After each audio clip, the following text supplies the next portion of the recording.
For the record, it's iron ore, but it's easy to make the case that Australia's leading export is acting talent.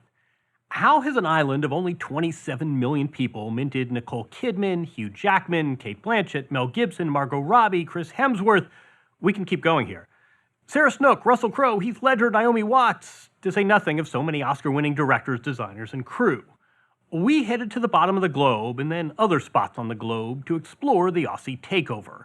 We met stars, we heard theories, and in a quiet Sydney neighborhood, impossibly far and away from Hollywood, we found a place that pumps out talent.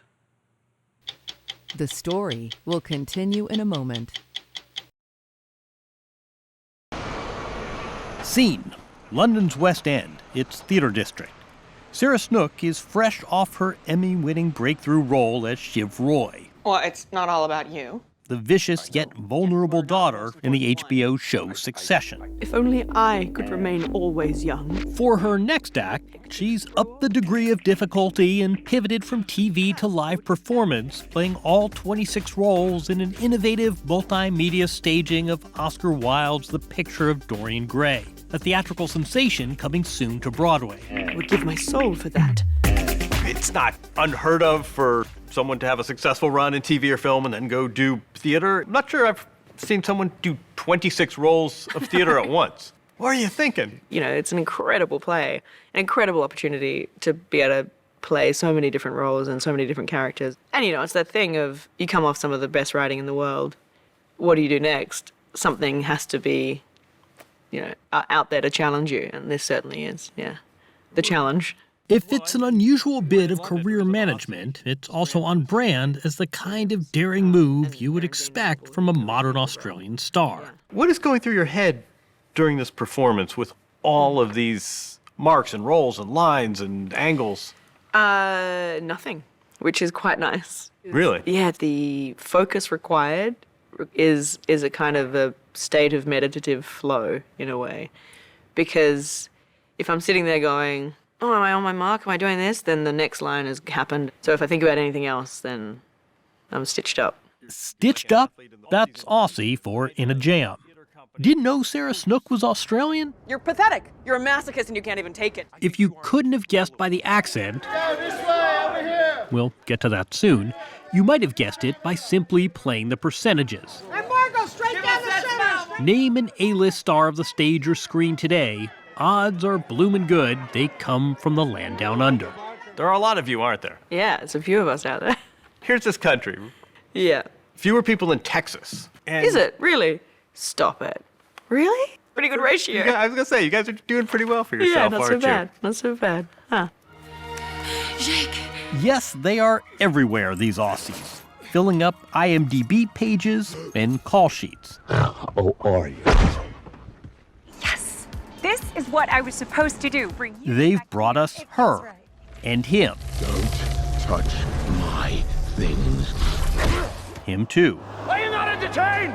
Heroes Upon this moment, and villains. Why so serious?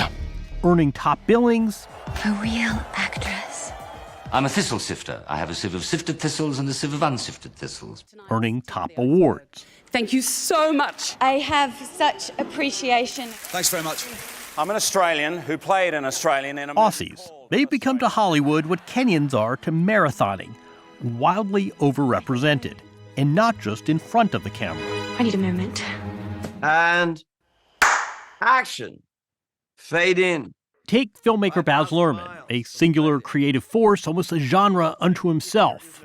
He spoke to us from a far-flung location where he was scouting his next film. It's got to a point where there are so many Australian performers and actors behind the screen, I mean, screenplay writing and directing, but particularly with actors, that even I have to be told, oh, you know, X is Australian. I mean, oh, I didn't know that, because they are really everywhere. Now, NIDA was a really big part of that, because I think it kind of set the culture and set the attitude.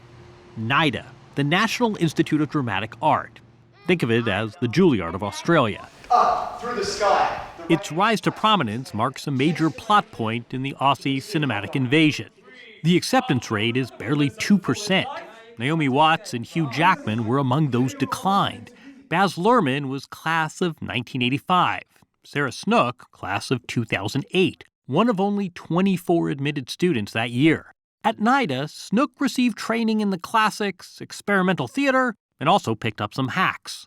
I was told I had to ask you about how you cried during Chekhov during the Three Sisters performance. Who told you that? We've got our sources. We do our research here. Yeah, there was a few of us who were nervous about having to, instantaneously produce tears. And so we were very cheeky and would put Tiger Balm on a little handkerchief. And when we were behind a particular screen, we'd just put the Tiger Balm in our eyes. And so then we'd have very red eyes and look very upset to cry for Russia. You can't be CEO. You can't, because you killed someone. At less risk to her health, there she also learned to mask that charming Aussie accent. How often do you get, she's Australian? I do, yeah, frequently. Was that something they taught you in NIDA at all?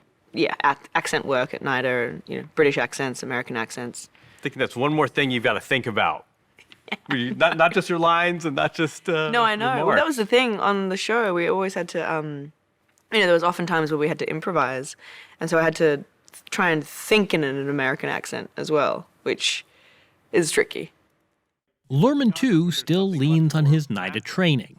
The National Institute of Dramatic Art, the drama school I went to, I mean, I do remember one thing, and I think it's sort of an Australian attitude, which is don't wait for permission to be told that you can act. We were taught to devise things. We were taught not to sit around and, okay, there's the play, that's your part, you may be in it. We were taught to make up story, get with friends, make a show, create something. I had an idea that I would take the Greek myth and with a bunch of friends devise it and set it in the world of ballroom dancing while I was at the National Institute of Dramatic Art. That little play went for about 30 minutes. It was called Strictly Ballroom. Within a few years, Luhrmann had turned that little play into a worldwide film, a cult hit with all Aussie cast and crew. That was 1992. Then Australia was still a theatrical outback of sorts.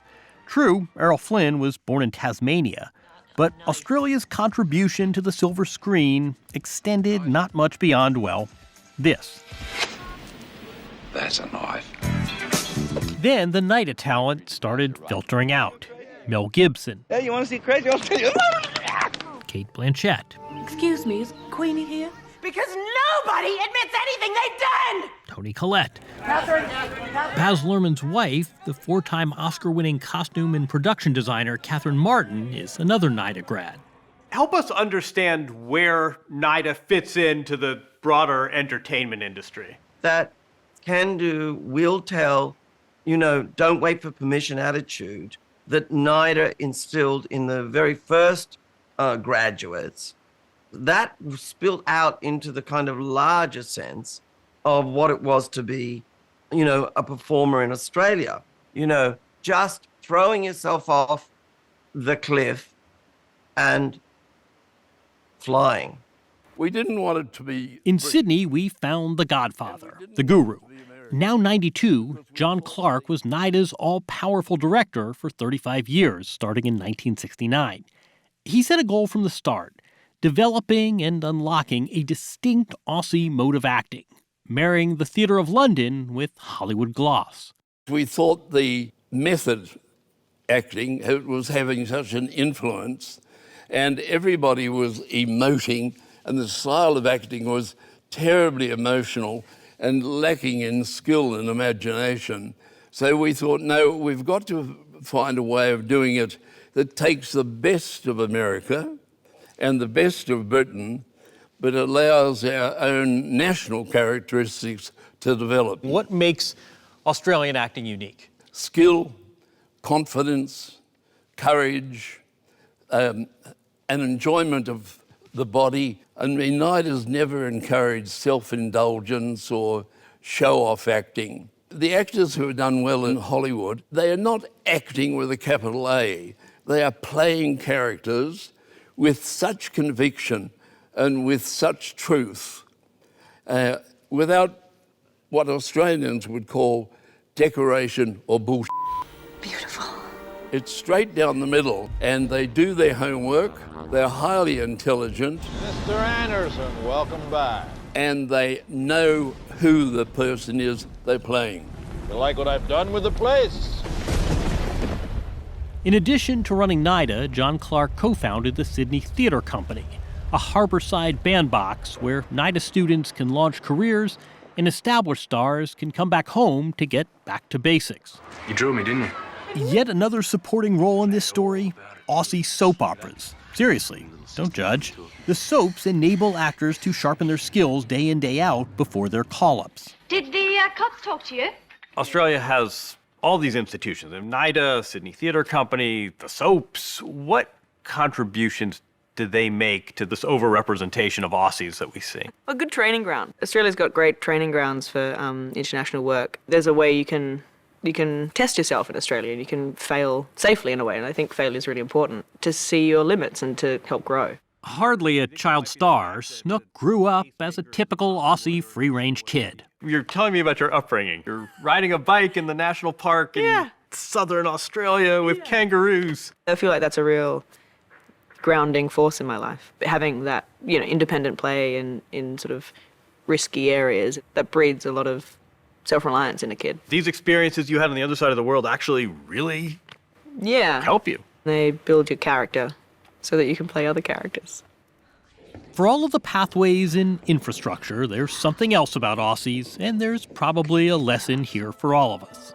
Simply put, they're the anti-divas, doing drama, not bringing drama to work. The things that I really respect about the Australian actors that I love overseas, there is a bit of a understanding that it's all oftentimes smoke and mirrors, and it's a fun and it's a game, and it's, it is profound in some ways, but it's also silly. Like Chris Hemsworth, it's got a great tongue-in-cheek sort of attitude about it all, and also Baz Luhrmann with all his films tend to have a bit of a little cheek or a wink to the audience. The phrase in heavy rotation we kept hearing, those Aussies, they take the work seriously, they don't take themselves particularly seriously. Yeah, that's it. That's what it is. Much better way of saying what I just said.